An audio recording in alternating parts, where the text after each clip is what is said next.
Hi friends, love beyond the curse third episode. കഴിഞ്ഞ എപ്പിസോഡിൻ്റെ last മിന്നാമിനിങ്ങിനെ പോലെയുള്ള ആ ഒരു ഗൂ പെസ്റ്റിസൈഡ് ഹീറോയിനെ ആക്രമിക്കുന്നതും അവൾക്ക് ബോധം പോയത് വരുന്നത് നമ്മൾ കണ്ടത്. ഈ ഒരു എപ്പിസോഡിൻ്റെ തുടക്കത്തിൽ ഹീറോയിനെ റൂമിൽ ബെഡിൽ കൊണ്ട് കിടത്തുന്നുണ്ട്. അടുത്ത് തന്നെ ഇരുന്നിട്ട് ആകെപ്പാടെ വിഷമിച്ചിരിക്കുകയാണ്. അവൻ അവളെ ഇഷ്ടമല്ല എന്ന് പുറമേ കാണിക്കുന്നുണ്ടെങ്കിലും ഉള്ളിൽ ഭയങ്കര ഇഷ്ടമാണല്ലോ. അതുകൊണ്ട് ഹീറോയിന് വയ്യാത്തതുകൊണ്ട് ഒരു വിഷമം. അവൻ അവിടെ നിന്ന് എണീറ്റ് പോകുന്നുണ്ട്. അതേ ഇപ്പം ഹീറോയിനും അതേ കണക്കുള്ളൊരു ഫീലാണ്. അവള് ജീവിക്കണം എന്നുള്ളതും കൊണ്ടാണ് അവനെ കെട്ടാൻ ആഗ്രഹിക്കുന്നതും പുറകെ നടക്കുന്നതും. പക്ഷെ അവളും ഓൾറെഡി അവനെ ഇഷ്ടപ്പെട്ടു തുടങ്ങി. ഹീറോ എങ്ങനെ വിളിച്ച് സംസാരിക്കുന്നുണ്ട്. ലവ് ഫ്ലവറിനെ കുറിച്ച് അറിയുമോ എന്ന് ചോദിക്കുമ്പം ലവ് ഫ്ലവറിനെ കുറിച്ച് റൂമർ കേട്ടിട്ടുണ്ട്, അല്ലാതെ അതിനെക്കുറിച്ചൊന്നും അറിയത്തില്ലെന്നാണ് മെങ്ങ് പറയുന്നത്. മാവോ റീജിയനിലെ ആൾക്കാര് വിച്ച് ക്രാഫ്റ്റിന് പേരേട്ട ആൾക്കാരാണ്. എൻ്റെ അറിവിൽ നീയും മാവോ റീജിയനിലുള്ളതാണ്, എന്നിട്ട് നിനക്കൊന്നും അറിയത്തില്ലേ എന്നുള്ള രീതിക്ക് ഹീറോ ഓരോ സംശയത്തിൽ ചോദിക്കുന്നുണ്ട്. അത് ശരിയാണ്, എൻ്റെ ആൻസിസ്റ്റേഴ്സ് അവിടെ നിന്നുള്ളത് തന്നെയാണ്. പക്ഷേ നിങ്ങൾക്കറിയാലോ, എൻ്റെ മുത്തശ്ശൻ അവിടുന്ന് ഇങ്ങോട്ടേക്ക് മാറി വന്നതാണ്. അതിനുശേഷം ഞങ്ങൾക്ക് അവിടെ ആയിട്ടൊരു കോണ്ടാക്റ്റും ഇല്ല. അതുകൊണ്ട് തന്നെ ഇതിനെക്കുറിച്ചൊന്നും എനിക്ക് അറിയത്തില്ല എന്നാണ് മെങ് പറയുന്നത്. വിശ്വസനീയമായ കാര്യമാണ്, പക്ഷേ ഹീറോയ്ക്ക് അങ്ങനെ വിശ്വസിക്കാൻ പറ്റത്തില്ലല്ലോ. മെങ്ങിൻ്റെ പേരെഴുതി ആ ഒരു ടോക്കൺ എടുത്ത് കാണിച്ചു കൊടുത്തിട്ട് അത് അവൻ്റെ തന്നെയല്ലേ എന്ന് ചോദിക്കുമ്പം ആണെന്ന് സമ്മതിക്കുന്നുണ്ട്. ഇത് നിന്റെ അടുത്തല്ലാതെ വേറെ ആരുടെ അടുത്തേക്ക് ഉണ്ടാവും എന്ന് ചോദിക്കുമ്പം എൻ്റെ എല്ലാ മാനേജേഴ്സിൻ്റെ അടുത്തും ഉണ്ടാവുമെന്ന് മെങ്. ഇപ്പോൾ ഹീറോയുടെ കയ്യിലുള്ളത് ഏതെങ്കിലും മാനേജറുടെ അടുത്ത് നിന്ന് കാണാതായി പോയതായിരിക്കും എന്നാണ് പറയുന്നത്. അപ്പോഴും ഹീറോയ്ക്ക് അത്രയ്ക്ക് വിശ്വാസം കണക്കില്ല. പക്ഷെ എങ്ങനെ വിശ്വസിക്കാതിരിക്കാനും തോന്നില്ല. അതുകൊണ്ട് തന്നെ ഇതൊക്കെ നന്നായിട്ട് സൂക്ഷിക്കണം എന്ന് പറഞ്ഞ് അത് അവൻ്റെ അടുത്ത് കൊടുത്ത് പറഞ്ഞു വിടുന്നുണ്ട്. എൻ്റെ പനി ഇതുവരെ മാറിയിട്ടില്ല, അതുകൊണ്ട് സൗണ്ടിന് ചെറിയൊരു പ്രശ്നമുണ്ട്. മെങ് അവിടുന്ന് പോകുമ്പോഴാണ് ഹീറോയിൻ ഹീറോയുടെ അടുത്തേക്ക് വരുന്നത്. ഒന്ന് തല വണങ്ങി മെങ് അവിടുന്ന് പോകുന്നു. ഹീറോയിൻ ഹീറോയുടെ അടുത്ത് പോയിട്ട് നിങ്ങൾ തമ്മിൽ പരസ്പരം അറിയാവോ എന്ന് ചോദിക്കുന്നു.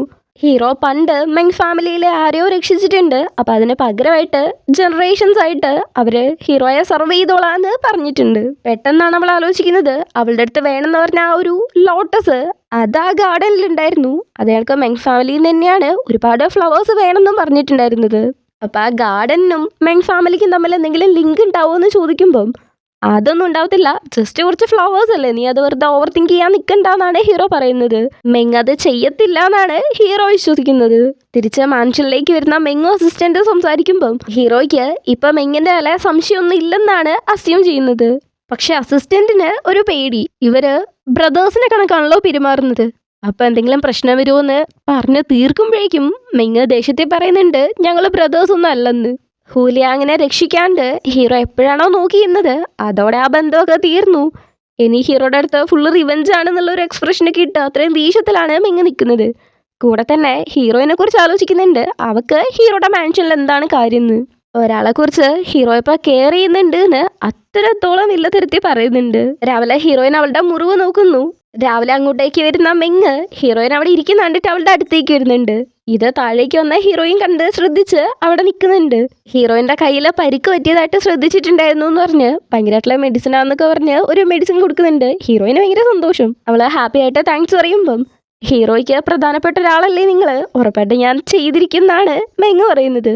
അപ്പം അങ്ങോട്ടേക്ക് ഹീറോയും വരുന്നുണ്ട്. ഇവളാണെങ്കിൽ ഭയങ്കര ഹാപ്പി ആയിട്ട് ഇത് കണ്ടോ മെങ്ങ് എത്ര തോട്ട്ഫുൾ ആണെന്ന്, എനിക്ക് മെഡിസിൻ തന്നെയൊക്കെ കണ്ടോ, ജസ്റ്റ് ഒന്ന് ശ്രദ്ധിച്ചേ ഉള്ളൂ എന്നൊക്കെ പറഞ്ഞാൽ ഭയങ്കര ഹാപ്പി ആയിട്ട് സംസാരിക്കുന്നു. അതിൻ്റെ ഇടയ്ക്കാണ് അങ്ങോട്ടേക്ക് ഹീറോയുടെ അനിയനും ഇങ്ങിങ്ങും വരുന്നത്. മെങ്ങ് അനിയന് വേണ്ടിയിട്ട് സ്പെഷ്യൽ ആയിട്ടുള്ളൊരു വൈൻ കൊണ്ടുവന്നിട്ടുണ്ട്. അത് കൊടുക്കുമ്പം എനിക്ക് വേണ്ടെന്ന് മെങ്ങ് ഹീറോയിൻ്റെ കൂടെ കുടിച്ച് തലവെച്ച് ഞാൻ കുടിക്കത്തില്ല എന്ന് പറയാണ്. പക്ഷേ നീ അത് കുടിക്കാറുണ്ടായിരുന്നല്ലോ, ഇഷ്ടമായിരുന്നല്ലോ എന്ന് ചോദിക്കുമ്പം അതൊക്കെ നിർത്തിയെന്ന് പറഞ്ഞ് അവിടെ പോയിരിക്കുന്നുണ്ട്. ഈ സീരീസിൽ ഏറ്റവും ക്യൂട്ടായിട്ടുള്ളത് ഹീറോയുടെ അനിയനാണ്. കണ്ടിട്ടുണ്ടായാലും ഭയങ്കര ദുഷ്ടനാന്നൊക്കെ തോന്നുമെങ്കിലും പഞ്ചപാവാണ്. ഈ എങ്ങനെ സ്പെഷ്യലായിട്ട് വരുത്തിച്ച് ഒരു സ്കാർഫ് കൊടുക്കുന്നുണ്ട്. അവളും ഹാപ്പി. ഹീറോയ്ക്ക് എന്തോ ചായപ്പൊടി പോലെ എന്തോ ഒരു സംഭവമാണ് കൊടുക്കുന്നത്. നമുക്ക് ചായ കുടിച്ചിട്ട് സംസാരിച്ചിട്ടൊക്കെ പോവാന്ന് ഹീറോ പറയുന്നുണ്ട്. എന്നും പറഞ്ഞ ഹീറോയിനെ നോക്കുമ്പം അവള് വെറുതെ ഇരുന്ന് മെങ്ങിനെ നോക്കി ചിരിച്ചുകൊണ്ടിരിക്കുന്നു. അല്ലെങ്കിലേ ഇവരെപ്പോൾ ക്ലോസ് ആയിട്ട് വന്നാലും ഇവൾ ഒരുമാതിരി ചിരിക്കും. അത് തന്നെ ഹീറോയ്ക്ക് ഇഷ്ടമല്ല. അപ്പം അടുത്തിരുന്നിട്ട് ഇങ്ങനെ ചിരിക്കുമ്പോഴും നീ ഒന്ന് പോയിട്ടേ കുറച്ച് ചായ ഇട്ടിട്ടോ എന്ന് പറഞ്ഞ് മെങ്ങിനെയും കൂട്ടി അവിടുന്ന് പോകുന്നുണ്ട്. ചായ കുടിച്ച് സംസാരിക്കുന്ന സമയത്ത് ഇപ്പോൾ ഹൂലിയാങ് കോമയിലായിട്ട് 3 വർഷമായി. നിനക്കത് ബുദ്ധിമുട്ടായിരിക്കും. മൂവ് ഓൺ ആവുക എന്ന് പറയുന്നത് അതിലും ബുദ്ധിമുട്ടായിരിക്കും.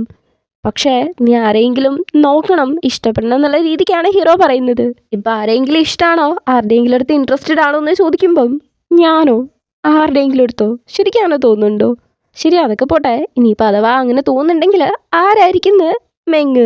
അതെങ്ങനെ എനിക്കറിയാം, ഞാനെപ്പോഴും ഈ മാൻഷനിലല്ലേന്ന് ഹീറോ. അത് ശരിയാണ്, ഈ മാൻഷനിൽ ഇപ്പൊ പുതിയതായിട്ടൊരു പെണ്ണ് വന്നിട്ടുണ്ടല്ലോ എന്ന് മെങ്ങ് ചോദിക്കുമ്പം ഹീറോയിന്റെ മേലെ നിനക്ക് ഇൻട്രസ്റ്റ് ഉണ്ടോന്ന് ഹീറോ. എനിക്കതിനകത്ത് ഉദ്ദേശമൊന്നുമില്ല, പക്ഷെ ഞാൻ കെയർ ചെയ്യുന്നതിനെക്കാട്ടും കൂടുതലായിട്ട് നിങ്ങൾ അവളെ കെയർ ചെയ്യുന്നുണ്ട് എന്ന് മെങ്ങ് പറയുമ്പം ശരിക്കും അങ്ങനെ തോന്നുന്നുണ്ടോ എന്ന് ഹീറോ. അവനെ എന്നെ വിശ്വസിക്കാൻ പറ്റുന്നില്ല. ഹീറോയുടെ കൺഫ്യൂഷൻ കണ്ടിട്ട് ക്യൂട്ടായിട്ടൊന്ന് ചിരിക്കുന്നുണ്ടെങ്കിലും ഉള്ളിൽ മൊത്തം വിഷമാണ്. അടുത്ത സീനിൽ ഹീറോ ഓരോ കൊടയും പിടിച്ച് പുറത്ത് നിൽക്കുവാണ്. ഇത് കണ്ടുകൊണ്ടിരുന്ന ഹീറോയിൻ അവന്റെ അപ്പുറത്തെ സൈഡിൽ കെട്ടിയിട്ട് ഇപ്പുറത്തെ സൈഡ് വന്ന് നിൽക്കുന്നുണ്ട്. നീ എന്താ ഇവിടെ ചെയ്യുന്നതെന്ന് ചോദിക്കുമ്പം പ്രത്യേകിച്ചൊന്നുമില്ല, നിങ്ങൾ എന്താ ചെയ്യുന്നതെന്നോ നോക്കുന്നേന്ന് ഹീറോയിൻ. ഹീറോ ജലസിലാണുള്ളത്. ഞാൻ എന്ത് ചെയ്താലും നിനക്കെന്താ കുഴപ്പം? നേരത്തെ ഒരു ഗിഫ്റ്റ് കിട്ടിയപ്പോഴേക്കും എന്തൊരു ഹാപ്പി ആയിരുന്നു എന്ന് പറയുന്നു. അതേറ്റിട്ട് അവൾക്ക് ഭയങ്കര സന്തോഷം. ജലസാണോ എന്ന് ചോദിക്കുമ്പം അത് സമ്മതിച്ചു കൊടുക്കുന്നില്ല. പക്ഷെ അവൾക്ക് വ്യക്തമായിട്ട് മനസ്സിലാവുന്നുണ്ട് താൻ ജലസ് അല്ല എന്നുള്ളത് സാധിക്കാൻ വേണ്ടിയിട്ട് ഹീറോ ഓരോ കോപ്രായങ്ങൾ കാണിച്ചു വെക്കുമ്പം അവൾ ഭയങ്കര ഹാപ്പി ആയിട്ടാണ് ഇത് നോക്കിയേക്കുന്നത്. ഹീറോ ജലസായ സ്ഥിതിക്ക് ഒരു റിവാർഡ് ഉണ്ട് എന്ന് മനസ്സിലാലോചിക്കുന്നുണ്ട്. പിറ്റേ ദിവസം രാവിലെ ഒരുപാട് കുക്ക് ചെയ്ത് അടിപൊളിയായിട്ട് സാധനങ്ങളൊക്കെ എടുത്ത് വെച്ചിരിക്കുന്ന സമയത്താണ് അങ്ങോട്ടേക്ക് ഇങ്ങിങ് വരുന്നത്. അവളെപ്പെടുത്തുമ്പോൾ ഹീറോയിനെ കളിയാക്കുന്ന കണക്ക് ഞാനിവിടെ പുതിയ മെയ്ഡ് വന്നെന്നാ വിചാരിച്ചത്, അതിപ്പോ നീയാണോ എന്നൊരുമാതിരി കളിയാക്കി ചോദിക്കുമ്പം അതെ തീർച്ചയായിട്ടും ഹീറോയുടെ പേഴ്സണൽ മെയ്ഡ് ആണെന്ന് ഹീറോയിൻ ഭയങ്കര പ്രൗഡായിട്ട് പറയുമ്പം അതവൾക്ക് തീരെ ഇഷ്ടപ്പെടുന്നില്ല. നിനക്ക് നാണമില്ലേ എന്ന് ചോദിക്കുകയാണ്. ഹീറോയിൻ അതിന് കൗണ്ടർ കൊടുത്ത് നിൽക്കുന്ന സമയത്താണ് അങ്ങോട്ടേക്ക് അനിയ വരുന്നത്. നല്ല മണമുണ്ടല്ലോ, നീയാണോ കുക്ക് ചെയ്തേന്ന് ഇങ്ങിങ്ങിന്റെ അടുത്ത് ചോദിക്കുമ്പം അവള് ദേഷ്യത്തില് ഹീറോയിനെ നോക്കുന്നു. അപ്പോഴാണ് അനിയനെ മനസ്സിലാവുന്നത് ഹീറോയിനാണ് കുക്ക് ചെയ്തേന്ന്. നിന്റെ അടുത്ത് ആരെ ഇങ്ങോട്ടേക്ക് വരാൻ പറഞ്ഞത്? നിന്നെ ഇങ്ങോട്ടൊന്നും കയറ്റാൻ പറ്റത്തില്ല, മര്യാദയ്ക്ക് പോവാൻ നോക്ക്, ഇത് നിന്റെ വീടൊന്നല്ല എന്നുള്ള രീതിക്ക് പറയുമ്പം അവൾ അവനെ സീരിയസ് ആയിട്ട് എടുക്കാതെ ചുമ്മാ കളിയായിട്ട് തമാശയ്ക്ക് എന്തെങ്കിലുമൊക്കെ ഇങ്ങനെ പറഞ്ഞുകൊണ്ടിരിക്കുന്ന സമയത്ത് അവൻ തിരിച്ചു പറയുന്നുണ്ട്. ഇവരങ്ങനെ പറഞ്ഞുകൊണ്ടിരിക്കുന്ന സമയത്ത് ഇവളെന്തേലും ആ ഫുഡിൽ ആഡ് ചെയ്തിട്ടുണ്ടെങ്കിലോ എന്നുള്ള സംശയം പറയുമ്പം എന്നാ പിന്നെ ഒരു കാര്യം ചെയ്യും, ഇത് കുടിച്ചു നോക്കുമെന്ന് പറഞ്ഞ് വൈനെടുത്ത് കൊടുക്കുവാണ്. എനിക്കാരെയും പേടിയൊന്നുമില്ല എന്ന് പറഞ്ഞ് അവനും അതെടുത്ത് കുടിക്കുന്നുണ്ട്. നോക്കുമ്പോ അത് ഭയങ്കര സ്വീറ്റ് ആണ്. അത് വൈനല്ല, ബ്രൗൺ ഷുഗർ ആണെന്ന് ഹീറോയിൻ. അവനൊരുമാതിരി ദേഷ്യത്തില് ചമ്മി നിൽക്കുമ്പം ഇങ്ങിങ്ങിന്റെ അടുത്ത് നിനക്കും കുറച്ച് വേണോന്ന് ചോദിക്കുന്നു. അവൾ പറഞ്ഞ ദേഷ്യപ്പെട്ടു പോകുന്നുണ്ട്. ഇവിടെ ഹീറോ വൈൻ കുടിച്ചോണ്ട് അവനിപ്പോ കുറച്ചും കൂടെ അധികം വീക്കായി വരുന്നുണ്ട്. കഴിഞ്ഞ ദിവസം പോലും അവൻ ആ ഗാർഡനിൽ നിന്നിട്ട് പാരസൈറ്റ്സിനെ ഓടിക്കാൻ വേണ്ടിയിട്ട് പവർ യൂസ് ചെയ്തായിരുന്നല്ലോ. അപ്പോഴും അവനൊരു വീക്ക്നെസ് തോന്നിയിട്ടുണ്ടായിരുന്നു. ഇങ്ങനെ വീക്ക് ആവുന്നതിന്റെയും പവർ ഫെയ്ഡ് ചെയ്യുന്നതിന്റെ ഒക്കെ അർത്ഥം ഹീറോ മരിക്കാൻ പോവാണെന്നാണ്. ഇതും ആലോചിച്ച് നിൽക്കുമ്പോഴാണ് അങ്ങോട്ടേക്ക് ഹീറോയിൻ വരുന്നത്.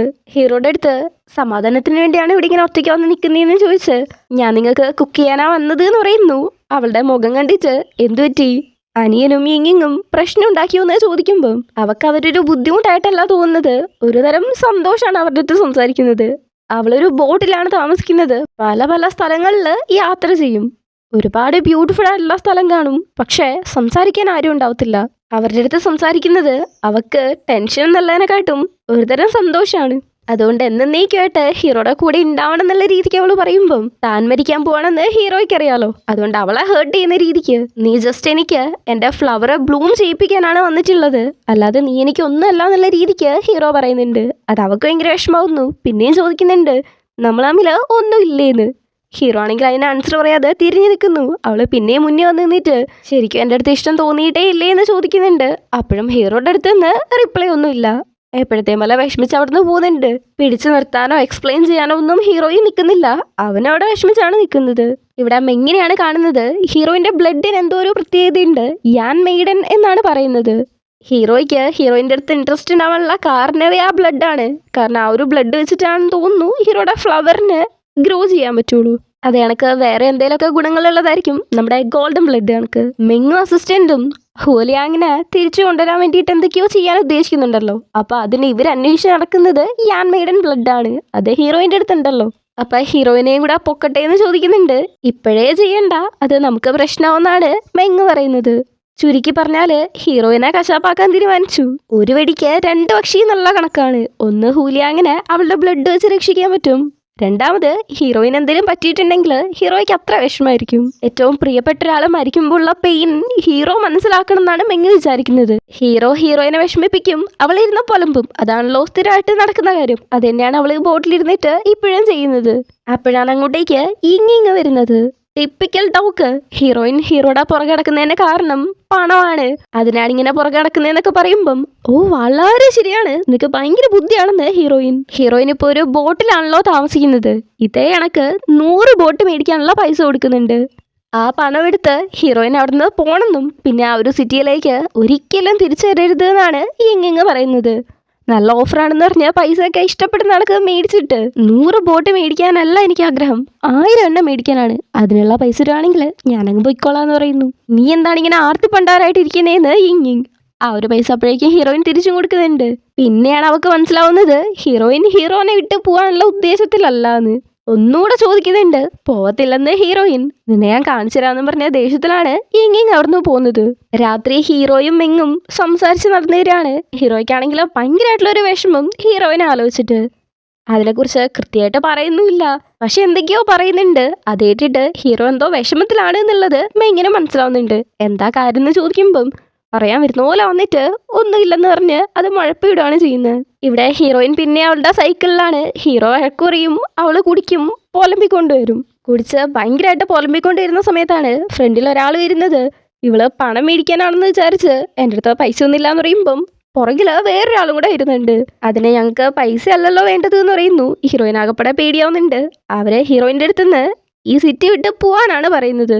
ഇവള് ഒച്ചയെടുക്കാൻ നോക്കുമ്പോൾ വാവത്തി പിടിച്ചിട്ട് എടാ നോക്കടാ, പെണ്ണ് കാണാൻ കൊള്ളാലേ എന്ന് പറഞ്ഞ് കൂടെയുള്ള ആളും അതിനെ സപ്പോർട്ട് ചെയ്യുന്നുണ്ട്. മൊത്തത്തിലൊരു അർത്ഥം വെച്ചുള്ള പറച്ചില്. ഹീറോയിൻ എങ്ങനെയും രക്ഷപ്പെടാൻ നോക്കുമ്പം പിന്നെയും പിടിച്ചവിടെ ഇരുത്തുന്നുണ്ട്. അവള് ഭയങ്കരമായിട്ട് പേടിച്ചു പോകുന്നുണ്ട്. ഇവളുടെ ആ ഒരു സൗണ്ട് അവിടെ നിൽക്കുന്ന ഹീറോയ്ക്ക് കേൾക്കുന്നുണ്ട്. പക്ഷെ മെങ്ങ് സൗണ്ട് ഒന്നും കേട്ടിട്ടില്ല. അത് ഹീറോയിന്റെ സൗണ്ടാണെന്ന് പറഞ്ഞ് പേടിച്ച് ഹീറോ അവിടെ പോകുന്നുണ്ട്. ഇവിടെ ഹീറോയിൻ നോക്കുമ്പം എന്തോ ഒരു സാധനം പാഞ്ഞു വന്ന് അവരെ അടിച്ചിടുന്നുണ്ട്. നോക്കുമ്പോ ഹീറോയുടെ കൂടെ ഇപ്പുറത്തേക്ക് നോക്കുമ്പം മെങ്ങും ഹീറോയും ഭയങ്കര സ്റ്റൈലായിട്ട് നടന്നു വരുന്നുണ്ട്. ഇത് കണ്ടപ്പോൾ എനിക്ക് ഗോബ്ലിനിലെ മറ്റേ സീൻ ഓർമ്മ വന്നു. ഇതിലാ പല കാര്യങ്ങളും എനിക്ക് ഗോബ്ലിൻ ഓർമ്മിപ്പിക്കാറുണ്ട്. ഹീറോയിൻ ഒരു ആശ്വാസത്തെ നോക്കുമ്പം അവളെ ഉപദ്രവിക്കാൻ വന്ന ആൾക്കാരെ കത്തിയെടുത്ത് ഹീറോയായിട്ട് ഫൈറ്റ് ചെയ്യാൻ നിൽക്കുന്നുണ്ട്. ജസ്റ്റ് ഒരു അടി അവന്മാര് താഴെ വീഴുന്നുണ്ട്. ഇങ്ങിങ്ങാണ് അവരെ വിട്ടത് എന്നുള്ള സത്യവും പറഞ്ഞു കൊടുക്കുന്നുണ്ട്. അങ്ങനെ അവരവിടുന്ന് ഓടി രക്ഷപ്പെടുന്നു. ഹീറോ അവക്ക് എണീക്കാൻ കൈ കൊടുക്കാന്ന് പറഞ്ഞ് നീട്ടുമ്പോഴേക്കും അവിടെ ഓൾറെഡി മെങ്ങ് കൈയും കൊടുത്ത് പിടിച്ചും കഴിഞ്ഞു. മെങ്ങിൻ്റെ അടുത്ത് അവള് താങ്ക്സ് പറയുമ്പം എൻ്റെ അടുത്തല്ല പറയേണ്ടത്, ഹീറോയുടെ അടുത്താണ്. ഹീറോ ആണ് സൗണ്ട് ഇട്ടിട്ട് ഇങ്ങോട്ടേക്ക് വന്നത് എന്ന് മെങ്ങ് വല്ലാത്തൊരു രീതിക്ക് താങ്ക്സ് പറഞ്ഞിട്ട് ഇത്രയും മതിയോ എന്നുള്ള രീതിക്കൊന്ന് ചോദിക്കുന്നുണ്ട്. അവൾക്ക് എന്തെങ്കിലും പറ്റിയോ, ക്ലിനിക്കിലേക്ക് പോവാന്ന് മെങ്ങ് ചോദിക്കുമ്പം എനിക്ക് കുഴപ്പമൊന്നുമില്ല, ഓക്കെ ആണെന്ന് പറഞ്ഞ് പോവാൻ നിൽക്കുന്നതിന് മുന്നേ ഇങ്ങിങ്ങാണല്ലോ ഇത് ചെയ്തത്. അവള് തന്നെ ഈ ഒരു സിറ്റി വിട്ട് ഓടിക്കാൻ നോക്കുന്നു എന്ന് പറയുന്നു. അതെന്തിനാണെന്ന് മെങ്ങ് ചോദിക്കുന്നതിന് അത് അങ്ങോട്ടേക്ക് ചോദിക്കുകയെന്ന് ഹീറോനെ നോക്കി പറയാണ്. ഹീറോയ്ക്ക് വേണ്ടിയിട്ടാണ് അവൾ ഇങ്ങനെയൊക്കെ ചെയ്തത് എന്ന് പറയുന്നുണ്ട്. ഇത് കേട്ടിട്ട് ഹീറോയ്ക്കൊന്നും മനസ്സിലാവുന്നില്ല. നീ എന്താ ഈ പറയുന്നതെന്ന് ചോദിക്കുമ്പം അതിന് റിപ്ലൈ ഒന്നും കൊടുക്കാതെ അവനെ ഒന്ന് തുറച്ചു നോക്കിയിട്ടാണ് അവൾ അവിടുന്ന് പോകുന്നത്. ഹീറോ ഒരുമാതിരി വല്ലാത്ത വിഷമത്തിലാണ് ഹീറോയിൻ പോകുന്നത് നോക്കിയിരിക്കുന്നത്. ഇത് കാണുന്ന മെങ്ങിന് ഭയങ്കര സന്തോഷം. അവൻ എത്രത്തോളം ആഴത്തിൽ അവളെ സ്നേഹിക്കുന്നോ അത്രത്തോളം അവന് വേദന എടുക്കുമല്ലോ. അതുകൊണ്ട് വീട്ടിൽ പോയിട്ടും ഹീറോ അതേപോലെ തന്നെ വിഷമിച്ചിരിക്കുകയാണ്. അപ്പം അങ്ങോട്ടേക്ക് ഇങ്ങിങ് വരുന്നുണ്ട്. അവളുടെ അടുത്ത് ഇന്നത്തെ ആ ഒരു ഇൻസിഡന്റിനെ കുറിച്ച് ചോദിക്കുമ്പം ആദ്യമൊക്കെ ഒന്നും അറിയത്തില്ലാത്ത രീതിക്ക് നിൽക്കുന്നുണ്ടെങ്കിലും പിന്നെ ഹീറോ ആ രണ്ടാൾക്കാരുടെയും കൂടെ കാര്യം പറയുമ്പം അവളെ സമ്മതിക്കുന്നുണ്ട്. ഹീറോയിന് ഈ സിറ്റി വിട്ട് പോകാൻ വേണ്ടിയിട്ട് അത് ചെയ്തതെന്നും അവളെപ്പോഴും ഹീറോയുടെ പുറകെ ഇങ്ങനെ നടക്കുന്നത് ഇഷ്ടപ്പെടുന്നില്ല എന്നൊക്കെ പറയുന്നുണ്ട്.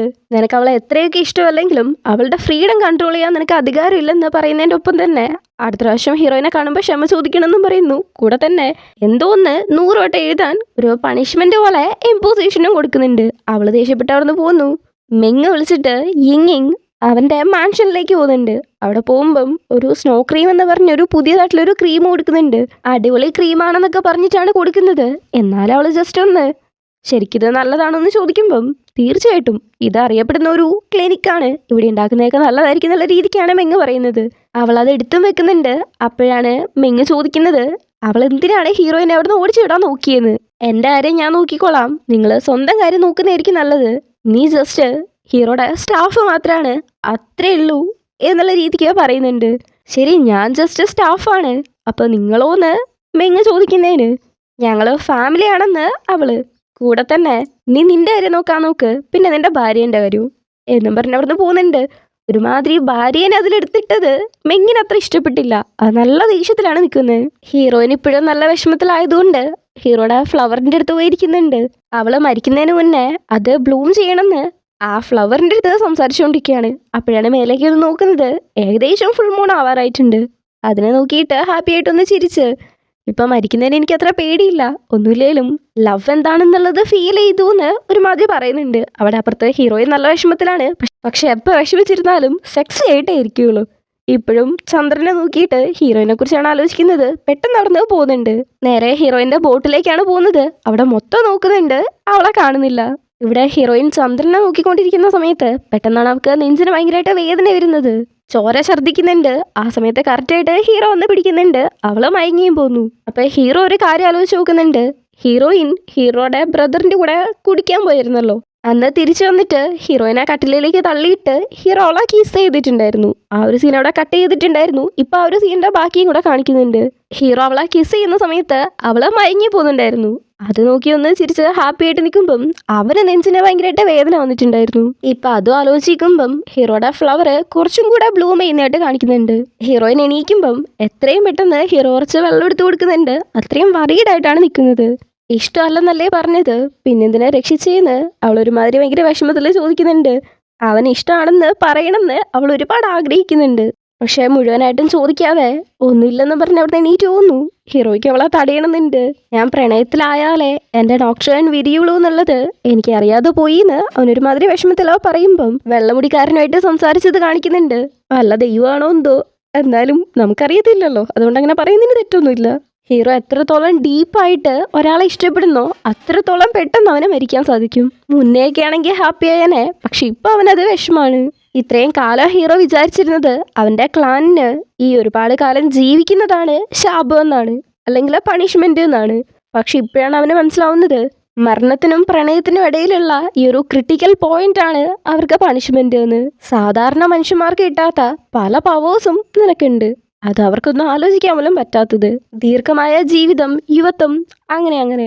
അപ്പം എന്തെങ്കിലും ഒന്ന് നമുക്ക് കിട്ടുന്നുണ്ടെങ്കിൽ അതിനൊരു പ്രൈസ് ഉണ്ടാവുമല്ലോ. ഇത് കൂടുതലായിട്ട് തോന്നുന്നുണ്ടോ എന്നാണ് പുള്ളി ചോദിക്കുന്നത്. കുറച്ച് കഴിയുമ്പം പവറെ നഷ്ടപ്പെട്ട് ഹീറോ ഒരു സാധാരണ മനുഷ്യന്മാരെ പോലെ ആവും. അവന് സൺലൈറ്റ് പോലും കുഴപ്പമുണ്ടാവില്ല. ഇതൊക്കെയായിരുന്നു അവർ തമ്മിൽ നടന്ന കോൺവെർസേഷൻ. ഇതും ആലോചിച്ച് അവിടുന്ന് വിഷമിച്ചു പോകുന്ന ഹീറോയിനെ നോക്കിക്കൊണ്ട് ഹീറോ മനസ്സിൽ വിചാരിക്കുന്നുണ്ട്, ഹീറോയിന് ജീവിക്കണം എന്നാണല്ലോ ഭയങ്കരമായിട്ടുള്ള ആഗ്രഹം, അവളെ ജീവിപ്പിക്കണം എന്നും. പക്ഷെ അവള് ഹീറോയെ ഇഷ്ടപ്പെടാൻ പാടില്ലെന്നും. അതവൾക്ക് പെയിൻഫുൾ ആയിരിക്കുമല്ലോ. അവളുടെ കൂടെ എപ്പോഴും ഉണ്ടാവാൻ പറ്റില്ലല്ലോ എന്ന് ആലോചിച്ച് കണ്ണീന്നൊക്കെ കൂടുകൂടെ വെള്ളം വരുന്നുണ്ട്. അത്രത്തോളം വിഷമം. എങ്ങനെ നടന്ന ചെറുക്കനാണ് ഇങ്ങനെ ഇരുന്ന് മൂങ്ങുന്നത്. അടുത്ത ദിവസം രാവിലെ ഹീറോയിനൊരു റോസയും പിച്ചിക്കൊണ്ട് ഹീറോയെ കുറിച്ച് വിചാരിച്ചുകൊണ്ടിരിക്കുന്ന സമയത്താണ് അങ്ങോട്ടേക്ക് മെങ്ങ് വരുന്നത്. ചുമ്മാ അതുവഴി ഒന്ന് പാസ് ചെയ്തപ്പം അവളുടെ ഗ്രീൻ ഹൗസ് ഇവിടെ ഉണ്ടെന്ന് അറിഞ്ഞു, അതുകൊണ്ട് കാണാൻ വന്നതാണെന്ന്. ഇങ്ങനെ പറഞ്ഞുകൊണ്ട് തന്നെ അവന്റെ കയ്യിലുള്ള ആ ഒരു ഗൂ പാരസൈറ്റ് ഉണ്ടല്ലോ അതിനെ പുറത്തേക്ക് വിടുന്നുണ്ട്. അവള് മെങ്ങിനെ ചായയും കൊടുത്ത് സംസാരിച്ചിരിക്കുന്ന സമയത്ത് ഗൂ പാരസൈറ്റ് ഇവളുടെ ചുറ്റും തന്നെയാണ് നടക്കുന്നത്. കാരണം യാൻ മെയ്ഡ് ഇൻ ആ ഒരു ബ്ലഡ് അതിനെ ഭയങ്കരമായിട്ട് അട്രാക്ട് ചെയ്യും. പക്ഷെ അവള് വിചാരിക്കുന്നത് അവിടെ കുറെ ഫ്ലവേഴ്സ് ഉണ്ടല്ലോ അതുകൊണ്ടാണ് പ്രാണികൾ ഉള്ളതെന്ന്. അതിനെ ഓടിച്ചു വിടാനൊക്കെ നോക്കുന്നുണ്ട്. അവൻ്റെ അടുത്ത് ക്ഷമയും ചോദിക്കുന്നുണ്ട്.